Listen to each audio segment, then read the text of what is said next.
Tell him I got the juice. All right, I know I haven't lived very long on this earth, but this right here is something that I have yet to hear regarding the topic of whether or not God chooses one's spouse. Y'all check this out by Myles Munroe. If God chose your spouse, he would violate your will. And if God could choose without your involvement, then tell me this. Which is more important, salvation or marriage? Salvation, obviously, it's eternal. And Okay, so just so we're clear, he said God will never choose your spouse because he wouldn't even do that for the most important thing, which is a greater thing than earthly marriage itself, that being salvation. And so check out what else he says here. This is just interesting. yet God can choose your salvation. He died for you, went to hell for you, rose again. He has the power of death, hell, and the grave. He's the right hand of power. And he says, now whosoever will, you still got to choose to be born again. He can't born you again without your permission. That's cold. He's like, so in scripture we read, right? Salvation, Jesus died, went to hell, came back, resurrected, right? All these different things. That seems to be the more important thing than earthly marriage, of course, right? From the biblical worldview, he says, and yet his position is whosoever will, right? So you still have to choose to come to Christ.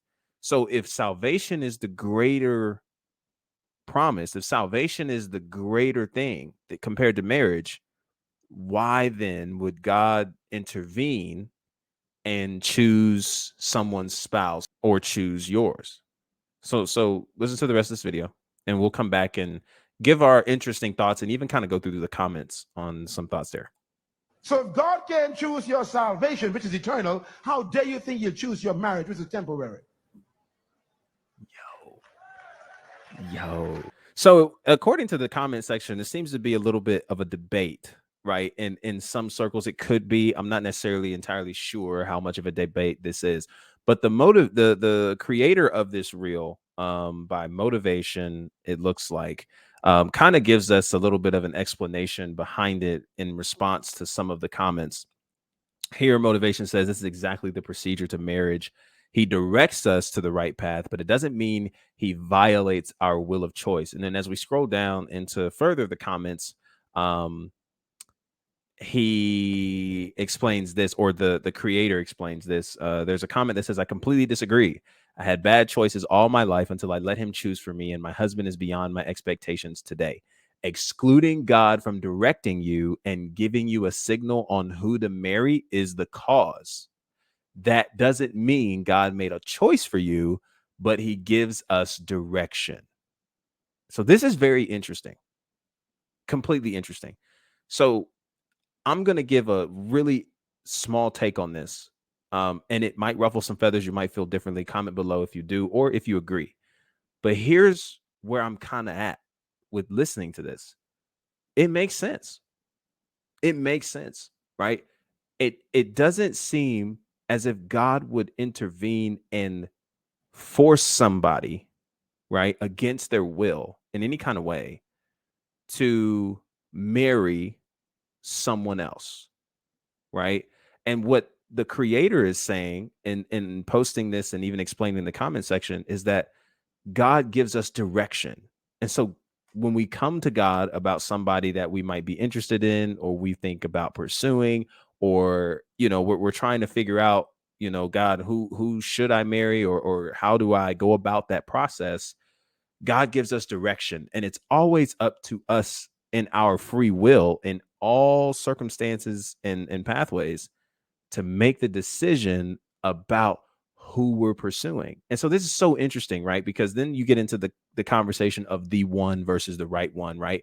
And you kind of get into that in that groove. And what I've learned is that there is a such thing as a right one, but there is no such thing as the one. And we actually do have biblical texts to even back this up. If you look at the story of Abraham, we walk into learning of Abraham already married, right? So we don't even get the journey as to how Abraham and Sarai come together, who's later known and named Sarah. Obviously, at the time, he's Abram before he's named Abraham. But then Sarai dies. And before Abraham dies, we read of him marrying someone else. Look at Genesis chapter 25. 25 verse 1, Abraham had taken another wife whose name was Keturah.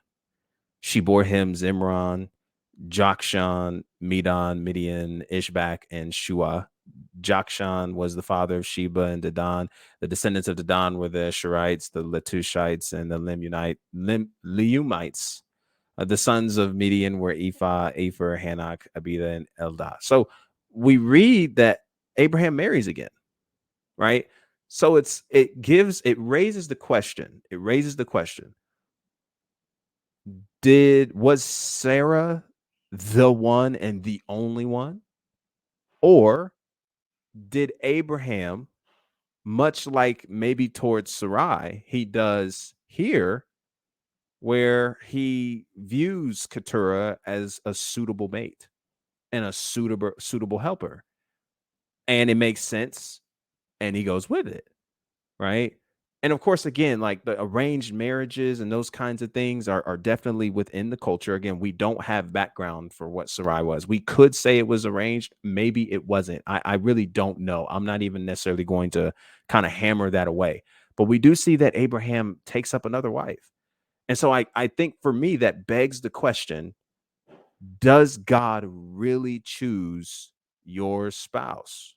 Or does God give you direction as to a suitable spouse, a suitable person that would make sense for your journey, for your purpose, for your direction, and it's up to you to choose?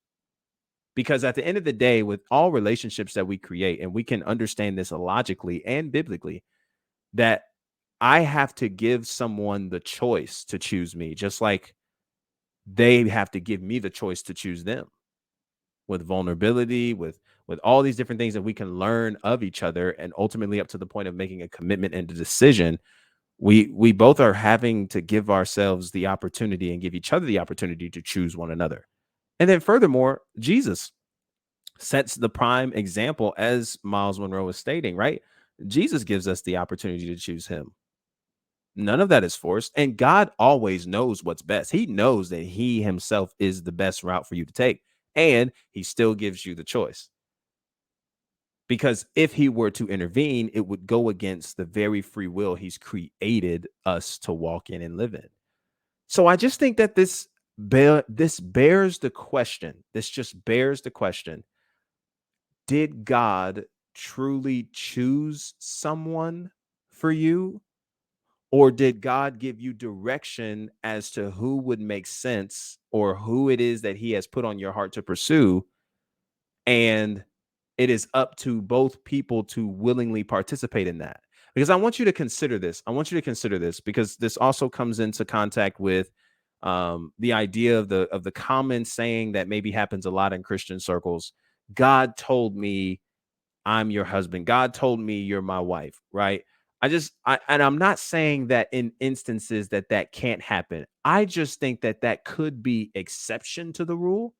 I don't think that's necessarily something that must happen or has to happen, right? So let me explain. The weight behind telling somebody God told me you're my spouse is extremely heavy. And it's something that you have to bear in mind before you go and make such a proclamation and suggestion, right? Because typically in a lot of spaces where this is said is typically when you first meet, or when the first few meetings come about, or it's a lot of an emotional high that happens. And now I'm not saying that's all of them, because not all stories are like that, but oftentimes a lot of that happens in a very high emotional state. And so it's very important to consider that maybe you shouldn't walk into that space saying, God told me you're my spouse. Because I want you to consider what happens if this doesn't really pan out how maybe you're thinking it will, if you were to tell them that. I want you to even consider why you're telling them that. Have you even brought that to prayer legitimately for that to actually be considered something from God? Or was that your own voice? Was that your own way of thinking? Are you trying to just put God on top of that, to kind of get this person to persuade and come to you? Because then that would be manipulation. And that is very, very rough. Because what if that individual just doesn't feel the same and didn't hear the same thing from God? Like, you know how awkward that is? That God hasn't said a lick of the same thing to them. And you're sitting here, God told me, God told me. And so I just want you to consider what that would come off as for the other person in the shoes that you're talking to. Because they could potentially feel like, oh my God, well, what if I don't go with this? Am I disobeying God? Am I being disobedient to God? Am I now no longer going to be able to walk in the way that God has set before me? Am I being so egregiously disobedient if I don't take this person by the hand in marriage because they told me, God told them I'm their spouse? And I think that's something to consider because that's very heavy. That's such a heavy proclamation.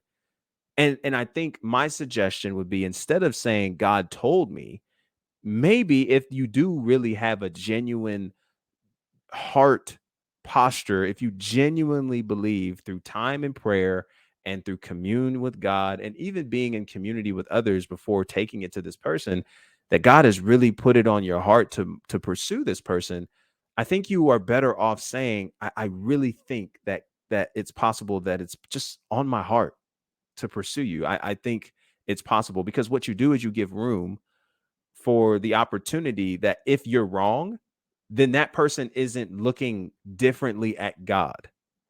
Because of course we want to honor God in everything we do first.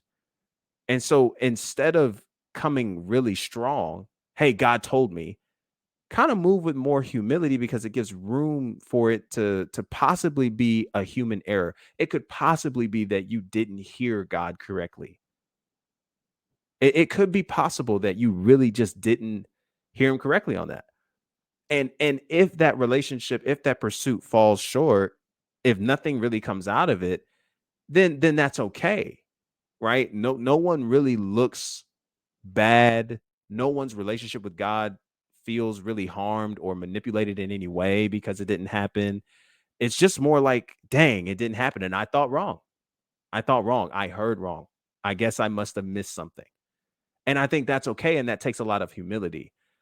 But I think I hear messages like this and even comments that are posted all throughout this post. And I just think we have to be willing to consider how other people feel if such a thing were to be said to them, especially in such a manner where emotions are high. It's very early in the process. And you just got to consider how heavy of a statement that is to make, because that could easily turn into a space of manipulation if we're not careful. But to say that God chooses your spouse, I do think I just feel as if I agree more so towards the line of what motivation is sharing, or the creator of this post, by just saying, hey, I think God gives us direction. I think God gives us really good wisdom and direction on where to go and potentially who to pursue.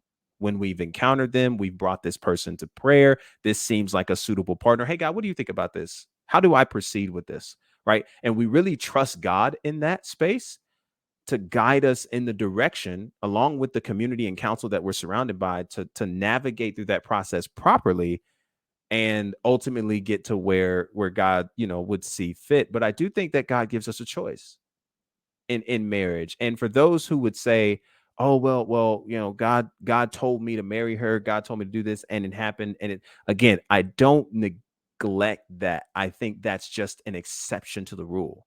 And I think how we might move about it is we tell people those stories, or we tell people those testimonies, and it almost comes off as it has to happen in that way for the relationship to be legitimate. Like it can easily come off that way. And I just want you to consider that maybe that was just an exception to the rule. And God giving you that vision, that dream, and putting that on your heart, and it all lined up. That's amazing. And it's the exception to the rule. And how I would encourage you to go about your dating process, who you pursue, those kinds of things, is really making sure that when you find that person, and does it make sense? Does it align with what you're doing? And how did the dates and all those kinds of things go? You bring that to prayer, and you allow God to guide your direction through prayer. And through those considerations, before going and saying, hey, God told me. Because I have an experience where I have shared prayers and prayer specifics and all of those things to this individual, but I was really careful and slow to say, God told me, because that carries a lot of weight, a lot of weight. And to be quite honest, I mean, I didn't hear anything as in God told me this was my person or this was it. What I did see, though, was a lot of characteristics in this individual, fruit and evidence of Christ in this individual, the compatibility and personality, a lot of those things in connection and congruent with who I am, where I'm going, assignment, matching values, those kinds of things that allowed me to determine, hey, this is a lot. This is looking a lot like what I've been praying for. And it's so interesting, but this is looking a lot like what I've been praying for. And then, of course, bringing that back to prayer, having those conversations with this individual, sharing those things, but being really slow to say, hey, God told me, because I just think that carries a lot of weight that sometimes in those moments we may not be considering how that other person may be receiving that. Because we think in our minds, if we just say this person's just going to come with, because we're talking about God here. Like, of course, God can't be wrong. So just come on with me. And that's just not always the case. I dare I say, is it ever really the case? And so I really love these thoughts here. I really do. And it's something that I've just never thought about. And I just think it gives more precedence to understanding that there is a choice on the spouse that you marry, right? It's a choice on who you marry, it's a choice on who you pursue. And there's a lot more responsibility on our end to be sure that we're equipped with the tools to be able to navigate who we should pursue and who we should commit to and who we should do life with. Not just again romantically, but even friendship wise, all the relationships that we can create with one another. We need to be sure that we're including God in the mix and seeking his wisdom and instruction on those things prior to us just going out of our willy-nilly saying, God said this, God told me that, God, because then it gets really hectic. And, if you've ever been like me and have been wrong in those situations, for me, not towards a dating relationship space, but nonetheless, I have a few times where I've put God on things that weren't God.